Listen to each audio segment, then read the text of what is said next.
ஆறாவது சாப்டரில் பகவத்கீதையில் 25வது ஸ்லோகம். ஷனை ஷனைரு பரமேத் புத்யா திருதி கிருஹீதயா ஆத்மசம்ஸ்தம் மனக் கிருத்வா ந கிஞ்சிதபி சிந்தையேத். இப்போ இதுக்குள்ளே அர்த்தத்தை பார்க்கலாம். கண்ணன் மனசை எப்படி ஈடுபடுத்தணுங்கிறத பற்றி 24, 25 2 ஸ்லோகத்துலேயும் சொல்கிறார்.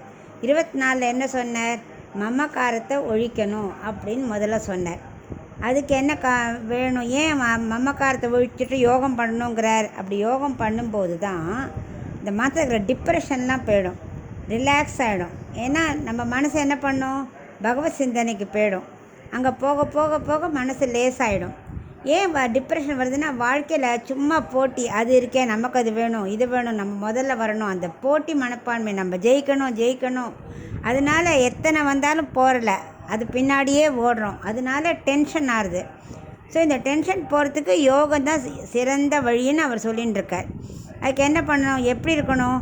இயற்கையாக இன்பம் நிறைஞ்சதா, தானே அறிவொளி படைச்சதா, தானே அறிவாய் ஆனந்தமயமாய் உள்ள ஆத்மாவை பற்றி, ஆத்மா எப்படி இருக்கணுங்கிறத பற்றி சொல்கிறேன். இப்படி இருக்குமோ ஆத்மா ஆனந்தமயமாக இருக்கும், இன்பமயமாக இருக்கும், அறிவுடையதாக இருக்கும்.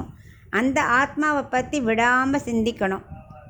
ஆத்மா விட்டுட்டு மற்றதை பற்றி அது வேணும் அது வேணுங்கிற சிந்தனையை முதல்ல விட்டுறணும். இதுக்கு என்ன பண்ணணும்?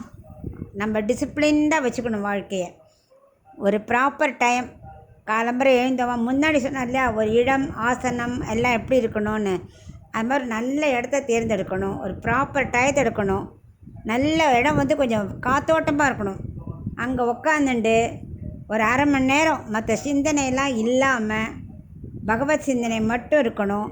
இந்த மற்ற பொருளை என்னோடது இல்லை, அங்கங்களே இருக்கட்டுமே, இந்த கை கால் அதுவே இருக்கட்டுமே, அதெல்லாம் என்னோடது இல்லை, அது ஆத்மாவோடதா இல்லை, அது என்னோடது இல்லை அப்படி அது மனசில் கொண்டு வந்துக்கணும். அப்படி கொண்டு வந்து ஸ்திரமான அறிவு ஏற்பட்டுருச்சுன்னா மற்ற பொருட்களில் இருக்கிற ஆசையெல்லாம் போயிடும். இதை விட உயர்ந்தது நம்ம ஆத்மாங்கிறது புரிய ஆரம்பிச்சிடும். இந்த பொருட்கள்லாம் எப்போ வேணால் விழுந்துடும், அடிபடும், போயிடும், என்ன வேணால் நடக்கும். ஆத்மா நிலையானது அப்படிங்கிற அறிவு அதுதான் உயர்ந்ததுங்கிற மனசில் நிலையாயிடுச்சுன்னா யோகம் பண்ணுறது ரொம்ப ஈஸியாகிடும்னு 25வது ஸ்லோகத்தில் சொல்கிறார்.